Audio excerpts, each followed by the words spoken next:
Vamos a ver si grabamos unos minutos para ver cómo queda un acorchado que le hemos hecho al micrófono, una goma espuma pequeña para ver si se oye menos ruido. Lo podemos acercar a la boca esperando que no haya interferencia. Nos situamos mentalmente delante de un ser vivo que o bien no ha tenido nunca ninguna experiencia, no ha tenido nunca ningún estímulo. Este es el primer estímulo. O bien nos ponemos delante de un ser vivo que tiene delante de sí un estímulo nuevo. Nos planteamos el camino del estímulo, nos planteamos el a dónde va, qué se hace, qué es conveniente. Bien, pues todos tenemos la experiencia, bueno, de que lo nuevo en parte es un shock para el ser vivo. Detesta en cierta manera, detesta la novedad, en cierta manera. Decimos en cierta manera porque por otra parte la necesita, porque la realidad es un continuo cambio. Entonces hay una parte de conservación y una parte de novedad. La parte de conservación es como el caballo que te lleva sobre lo ya sabido, sobre lo ya conocido. Es fácil continuar, pero al mismo tiempo, si continúas solo sobre lo conocido, va a ser desastre porque la realidad está en continuo cambio. Ese continuo cambio es más rápido, más acelerado, según cómo se vea. Bueno, eso lo decimos, pero desde luego hay ejemplos y ejemplos. Hay ejemplos de tribus, por ejemplo, en el que prácticamente tribus, a lo mejor, yo no lo sé, perdidas en el Amazonas, perdidas en África, en que ahí se agarran de una manera frenética, diríamos, a la tradición. Bueno, eso es otro, quizás sea otro tema,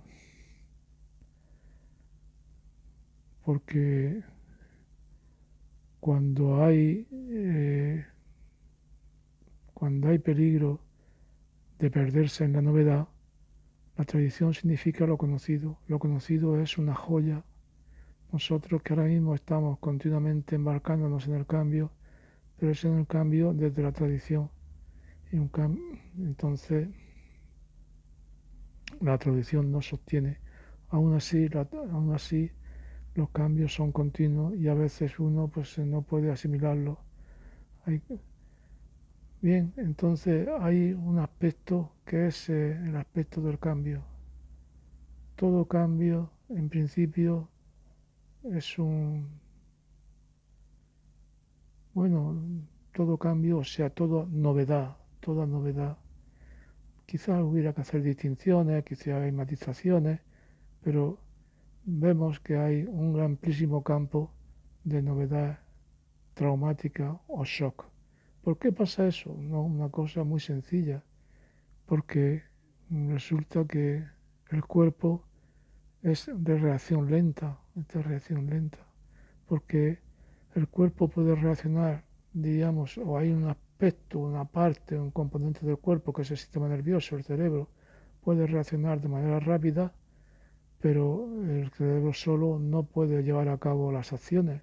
Las acciones se llevan con los huesos, con los músculos, con los brazos, con las manos, y eso necesitan hay que hacer movimiento, hay que hacer, y hay, digamos, glándulas que tienen que secretar la adrenalina, la testosterona, todo esto es un montón, tiene que subir el corazón, tiene que ampliar el flujo de sangre, la sangre va lenta, entonces todo eso no se puede hacer de manera instantánea.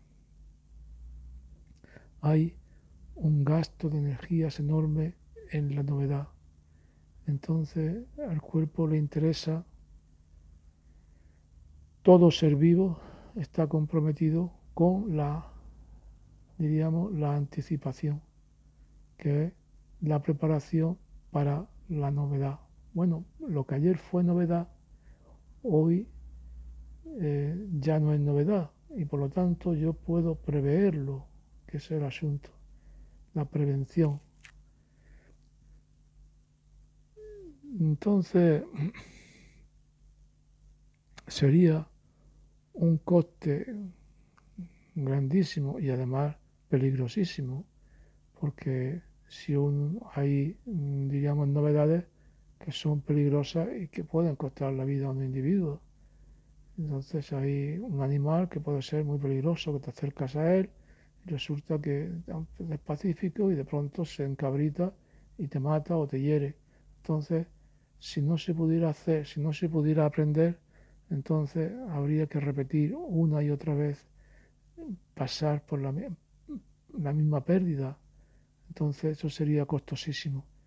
Si no se pudiera aprender, entonces siempre todo sería una novedad. En esa novedad uno estaría perdido completamente porque no sabría cómo actuar. Pero ¿cómo sabes cómo actuar si hay algo ya, un componente conocido? ¿Y cómo hay un componente conocido si ese componente se puede identificar? ¿Y cómo se puede identificar? ¿En qué consiste la identificación? Bueno, tenemos que hablar de la realidad. Si la realidad es completamente distinta, aquí tenemos que remitirnos un poco, aunque yo tengo poca idea, a Heráclito y Parménides. Si la realidad es, diríamos, impensable que cambie, y por lo tanto el pensamiento nos guía porque es un absurdo que la realidad cambie, entonces eso también nos lleva a un absurdo. Si la realidad no cambia, entonces resulta que la vida no existe y solamente la vida existe en el cambio. Esa es su grandeza y su miseria, y el cambio es fragilidad. Todo está en un continuo cambio, pero ese cambio, digamos, si en la estabilidad total de las cosas, si las cosas no cambiaran nada, entonces serían identificables. Si había cosas distintas, serían identificables. Aquí está, pero tampoco habría vida. La vida es un continuo cambio y la vida pues necesita, por lo visto, si alrededor todo fuera estático, eh, la vida está en un continuo cambio y un continuo mirar hacia adelante y no sabemos por qué. Porque la vida está en ese continuo cambio. Bueno, en realidad todo está en continuo cambio. Solamente lo muerto está más o menos estático. La vida nos aparece de manera misteriosa como un compromiso, un tránsito, un río que fluye.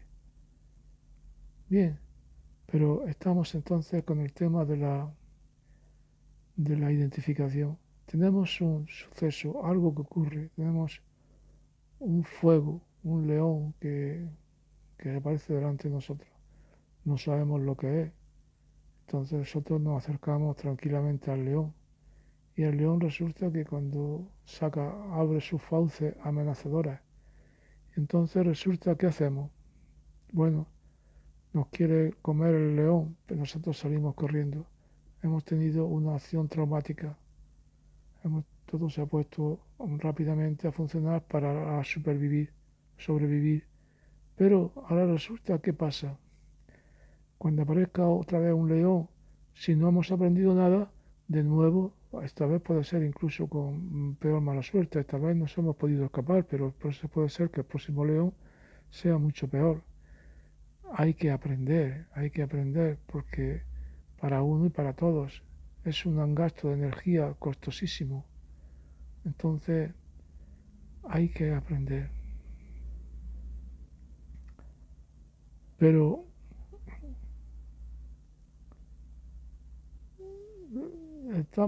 aprender significa que cuando se presente, que ese suceso, ese león, absolutamente hablando, ese león nunca volverá a repetirse. Y el entorno que hay alrededor del león jamás volverá a repetirse idéntico.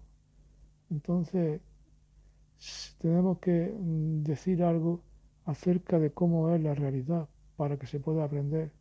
Solamente se puede aprender si hay algo de común en lo nuevo que se presente, porque si no hay nada común, y bueno, este león está en distintas circunstancias, es más grande, es más pequeño, pero parte, al menos parte del aprendizaje que yo tuve en alguna ocasión, puedo obtenerlo para la siguiente, porque hay algo de común, hay algo diferente, tiene que haber algo diferente, necesariamente tiene que haber algo diferente, pero al mismo tiempo tiene también que haber algo de común. Si todo fuera igual, estaría todo muerto. Si todo fuera diferente, sería un caos total. No podría existir, digamos, la comprensión, el conocimiento, la experiencia, la memoria. Entonces, vemos que la realidad de entrada es así, es cambiante en parte y en parte igual. Esto se ha transmitido por todo el mundo. Hay gente que dice que la realidad es absolutamente distinta. Y efectivamente, es idéntica, no es. Nunca un perro es igual, idéntico a otro perro. Siempre hay diferencias, de tal manera que hablando estrictamente no es igual, pero es absolutamente distinto, de tal manera que no se puede hacer nada, hablar de nada común. A nosotros, si todo es diferente, supongamos un mundo en el que todo es diferente, en el que todo es nuevo, en el que cada perro es absolutamente diferente de otro perro, tan diferente que no podemos agruparlos bajo una palabra común. Lo mismo que yo no agrupo, bueno, agrupo al perro, no, lo agrupo con otro perro, pero luego el perro lo agrupo con el león. Y así, si no hubiera diferencia de los seres, hubiera igualdad de los seres, si solamente todos los seres pudieran ser agrupados únicamente bajo la palabra ser, entonces no podríamos aprender nada ni decir nada sobre ellos, porque habría bajo el ser, podría haber otros seres, pero si son de una desigualdad absoluta, nada se podría. Nosotros podemos agruparlo a los seres, decir, bueno, estos son animados, inanimados, seres vertebrados, invertebrados, mamíferos. Entonces, tenemos el asunto de que, según parece ser, la realidad tiene que ser en parte idéntica y en parte diferente. Y solo de esa manera se puede guardar un recuerdo, una grabación, una memoria. Hay dos tipos de memoria, bueno, hay más, pero bueno, cuando se presenta un león, entonces hay una memoria que es identificar, que se llama la identidad. Esa identidad a lo mejor no se presenta de nuevo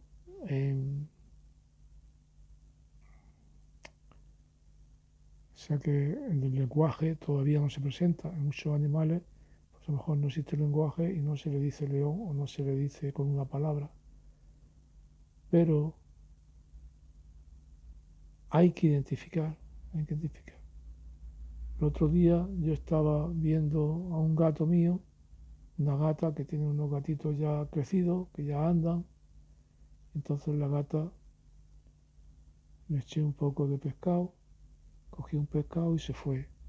Y cuando había ya recorrido 10 metros, entonces lanzó un gritito particular. Y ese gritito particular vino un gato, hijo suyo, lo oyó y vino un gatito junto a ella. Ese gritito estaba claro, era la madre que decía, tengo comida Bueno, tengo comida, ven aquí. Pienso yo que era eso. No sé si ese grito también tenía otro significado. Simplemente ven aquí, o que a lo mejor no incluía la comida. Aún así,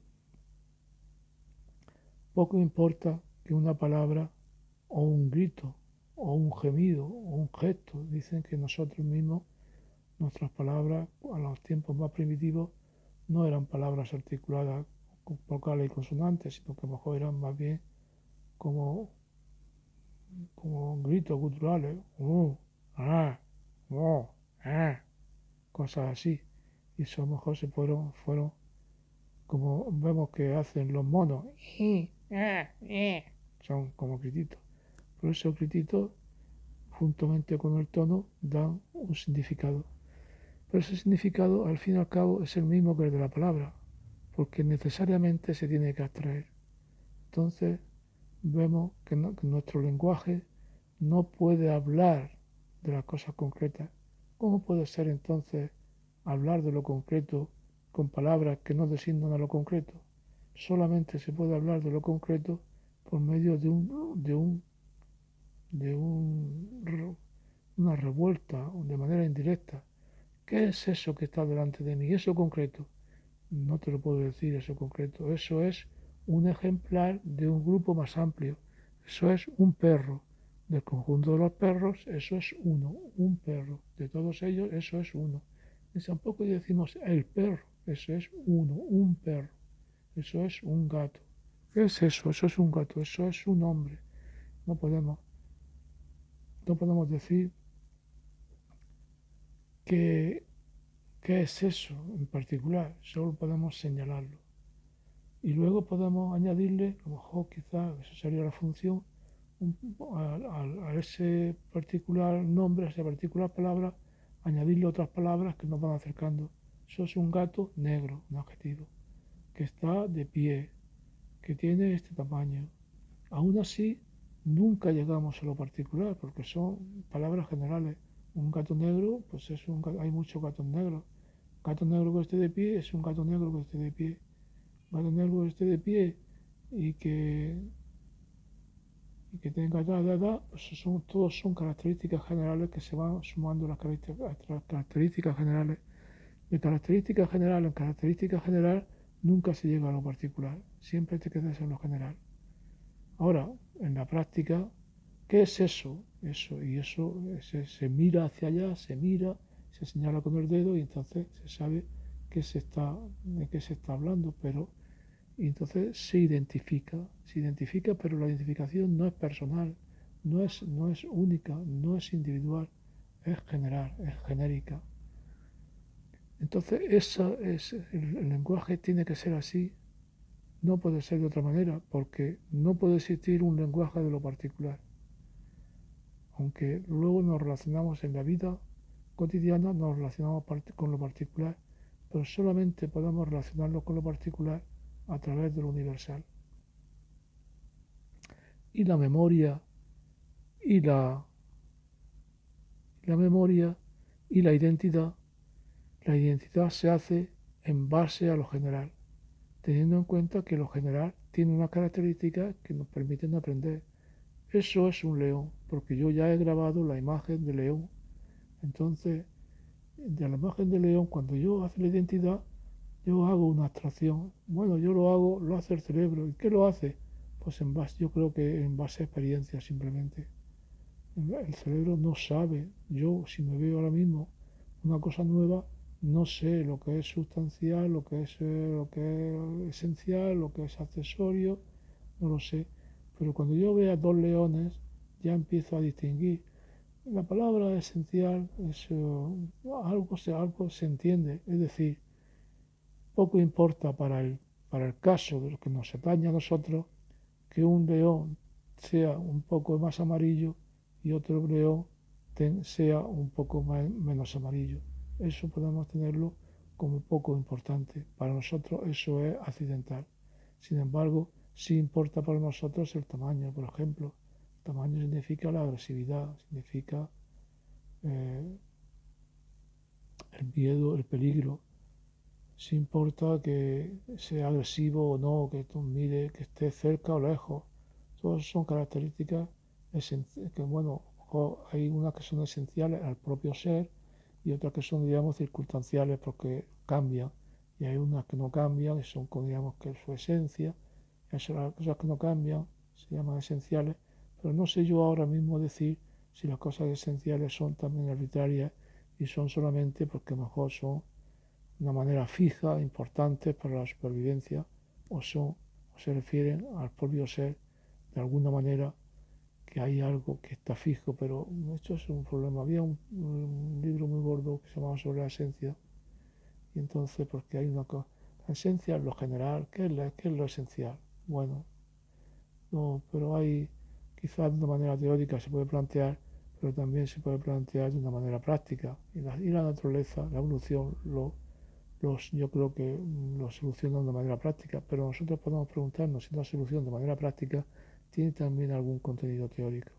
La esencia, lo que nosotros llamamos la esencia, o que la naturaleza, lo que la evolución determina como esencial, eso tiene también un contenido esencial, se refiere al propio ser o no.